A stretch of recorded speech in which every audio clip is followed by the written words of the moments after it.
Hello दोस्तों और स्वागत है। आज हम एक बहुत ही दिलचस्प और दिल को छू लेने वाली कहानी के बारे में बात करने जा रहे हैं। बाई शुमिन की लिखी हुई 1 सेंटीमीटर। ये कहानी मॉरलिटी, पेरेंटहुड और सच्चाई की कीमत जैसे बड़े बड़े सवाल उठाती है। तो चलिए इस कहानी की गहराइयों में उतरते हैं और इसके कैरेक्टर्स के संघर्ष को और करीब से समझते हैं। देखिए, कहानी की शुरुआत ही इस लाइन से होती है और पहली ही लाइन में राइटर ने हमें हमारी मेन कैरेक्टर टाओ यिंग से मिलवा दिया है। जब वो अकेली होती है तो आमतौर पर बस का टिकट नहीं खरीदती। इससे एक बात तो साफ हो जाती है कि उसके लिए सही और गलत थोड़ा फ्लेक्सिबल है, सिचुएशन के हिसाब से बदल जाता है। और यही फ्लेक्सिबल मोरालिटी आगे चलकर कहानी के सबसे बड़े कॉन्फ्लिक्ट की वजह बनती है। तो आज के इस एनालिसिस में हम इन 5 पॉइंट्स पर फोकस करेंगे। पहले हम टाओ यिंग के कैरेक्टर को समझेंगे, फिर देखेंगे कि वो एक परफेक्ट माँ बनने की कोशिश कैसे करती है। उसके बाद हम उस कॉन्फ्रंटेशन की बात करेंगे जो कहानी का टर्निंग पॉइंट है। फिर उसके बेटे का ट्रस्ट कैसे टूटता है और आखिर में सच्चाई की इस लड़ाई का फाइनल वर्डिक्ट क्या होता है। ओके, तो शुरू करते हैं पहले सेक्शन से, अ क्वेश्चन ऑफ कैरेक्टर। यहाँ हम टाओ यिंग की मोरालिटी को समझने की कोशिश करेंगे। जब वो अकेली होती है तो वो बहुत ही अस्ट्यूट यानी कि चालाक हो जाती है और अपने फायदे के लिए छोटे मोटे नियम तोड़ने से भी नहीं हिचकिचाती। तो अस्ट्यूट का मतलब क्या है? आसान शब्दों में इसका मतलब है सिचुएशन को आगे ही भांप लेना और उसे अपने एडवांटेज के लिए इस्तेमाल करना। ताओ यिंग बिल्कुल यही करती है। वो बस कंडक्टर को देखती है, उसे जज करती है और फिर डिसाइड करती है कि टिकट लेना है या नहीं। अगर कंडक्टर सख्त दिखता है तो टिकट ले लेती है, अगर थोड़ा लापरवाह लगा तो पैसे बचा लेती है। अब जरा यहाँ देखिए, ये बहुत इंटरेस्टिंग है। टाओ यिंग के बिहेवियर में जमीन आसमान का फर्क है। जब अकेली है तो मोरालिटी फ्लेक्सिबल है अपने हिसाब से, लेकिन जैसे ही उसका बेटा शाओये उसके साथ होता है सब कुछ बदल जाता है। वो एकदम से एक रोल मॉडल बन जाती है।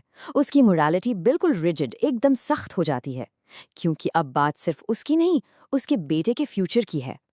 और यहीं से हम आते हैं अपने दूसरे सेक्शन पर, the perfect mother. Tau Ying के अंदर एक परफेक्ट माँ बनने की इतनी गहरी इच्छा है कि वो उसके ऊपर एक बोझ, एक प्रेशर की तरह काम करती है। ये लाइन दोस्तों इस कहानी का पूरा सार है। बच्चे दुनिया के सबसे अच्छे नकलची होते हैं। टाओ यिंग इस बात को बहुत अच्छे से जानती है। उसे पता है कि उसका बेटा उसकी हर छोटी बड़ी हरकत को देख रहा है और उससे सीख रहा है। इसीलिए वो हमेशा एक परफेक्ट एग्जाम्पल सेट करना चाहती है। जैसे वो तरबूज वाला किस्सा है ना, वो अपने बेटे के सामने तरबूज को पूरा नहीं खाती ताकि उसे अच्छी आदतें सिखाए। देखिए वो एक परफेक्ट माँ बनने के लिए कितनी कोशिश करती है। वो अपने बेटे के लिए बस का टिकट लेती है, भले ही उसकी हाइट 1 सेंटीमीटर कम हो। वो उसके सामने झूठ ना बोलना पड़े इसलिए बस के पैसे वापस नहीं मांगती। वो मानती है कि अपने बच्चे के लिए वो उसकी पूरी दुनिया है, the centre of the universe, और इसलिए उसे हर हाल में परफेक्ट होना ही होगा। लेकिन यहाँ एक बहुत बड़ा सवाल खड़ा होता है, क्या ये पॉसिबल है? क्या कोई भी इंसान हमेशा 24/7 एक परफेक्ट रोल मॉडल बना रह सकता है? ताओ यिंग की ये कश्मकश हर पेरेंट की कश्मकश है, और यही सवाल हमें कहानी के सबसे बड़े टकराव की तरफ ले जाता है। तो अब हम पहुंच गए हैं कहानी के क्लाइमैक्स पर। टेम्पल के गेट पर गार्ड के साथ वो टेंशन भरा झगड़ा। यहाँ पर वो मामूली सा 1 सेंटीमीटर एक बहुत बड़ा क्राइसिस बन जाता है। 1.10 मीटर बच्चों के टिकट के लिए ये ऑफिशियल हाइट लिमिट है। बस ये छोटी सी लाल लकीर अब ताओ यिंग की ईमानदारी, उसके आत्मसम्मान और उसकी सच्चाई की लड़ाई का सेंटर पॉइंट बनने वाली है। आपका बेटा 110 सेंटीमीटर से लंबा है। गार्ड का ये सीधा साफ इल्जाम ताओ यिंग की पूरी सच्चाई पर हमला है। उसकी आवाज में इतना कॉन्फिडेंस है कि वो ताओ यिंग के विश्वास को हिलाकर रख देता है और उसे भीड़ के सामने कटघरे में खड़ा कर देता है। तो यहाँ कॉन्फ्लिक्ट बढ़ता चला जाता है। ताओ यिंग के लिए ये ईमानदारी का मामला है। वो जानती है कि उसका बेटा 1 सेंटीमीटर छोटा है, लेकिन गार्ड के लिए ये साफ साफ धोखाधड़ी है। एक सिंपल सी मेजरमेंट की बात अब पब्लिक में बेइज्जती और बेईमानी के इल्जाम में बदल जाती है। और फिर उस फ्रस्ट्रेशन और घबराहट में ताओ यिंग वो कर देती है जो उसने कभी सोचा भी नहीं था।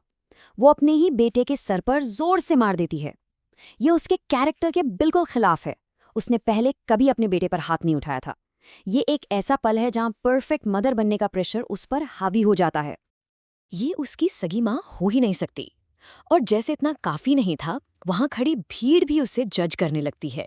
सोच कर देखिए, उसकी एक परफेक्ट माँ बनने की सारी कोशिश एक पल में मिट्टी में मिल जाती है और अब लोग उसे एक बुरी माँ समझ रहे हैं।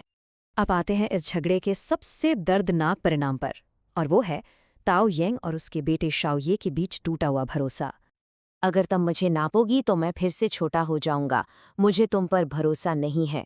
मुझे तुम पर भरोसा नहीं है। शौये की ये शब्द किसी भी पब्लिक ह्यूमिलिएशन से 1000 गुना ज्यादा तकलीफ दे हैं ताओयेंग के लिए। उसने अपने बेटे का विश्वास खो दिया है, जो उसके लिए दुनिया की सबसे कीमती चीज थी। उस 1 सेंटीमीटर की घटना के असर बहुत गहरे होते हैं। एक बच्चे का अपनी माँ पर से भरोसा उठ जाता है। माँ एक झूठी बन जाती है। एक बच्चे की सच्चाई की दुनिया हिल जाती है। जो एक खुशनुमा दिन होना चाहिए था, वो एक बुरा सपना बन जाता है। राइटर यहाँ एक खूबसूरत मेटाफर यूज करता है, ice in her son's eyes. मतलब माँ बेटे के बीच एक ऐसी ठंडी दीवार खड़ी हो गई है। कहानी में एक और ट्विस्ट आता है, इन फ्लैटरिंग स्केल्स के साथ। ये एक ऐसी वेइंग मशीन है जो एक बूढ़ी औरत इस्तेमाल करती है, और ये मशीन जानबूझकर लोगों को लंबा और पतला दिखाती है ताकि वो खुश हो जाएं।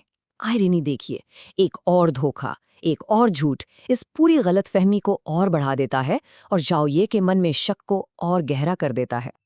और अब हम आते हैं कहानी के आखिरी हिस्से पर, द फाइनल वर्डिक्ट।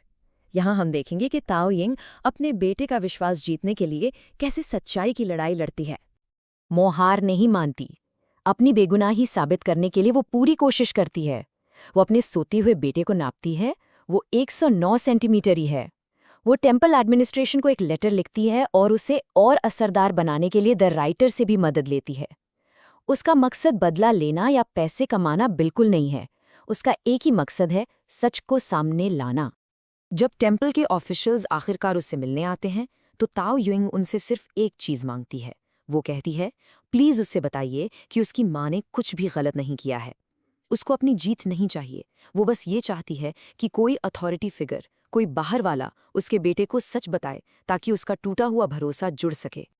ये टेबल दोस्तों पूरी कहानी का सार है। एक तरफ वो है जो उसे ऑफर किया गया, पैसे, मुफ्त टिकट्स, और दूसरी तरफ वो सच में चाहती थी, अपने बेटे का विश्वास, अपनी इंटेग्रिटी। वो सारे मटेरियल ऑफर्स ठुकरा देती है। क्यों? क्योंकि जो चीज़ उसने खोई थी वो अनमोल थी, उसकी कोई कीमत नहीं लगाई जा सकती।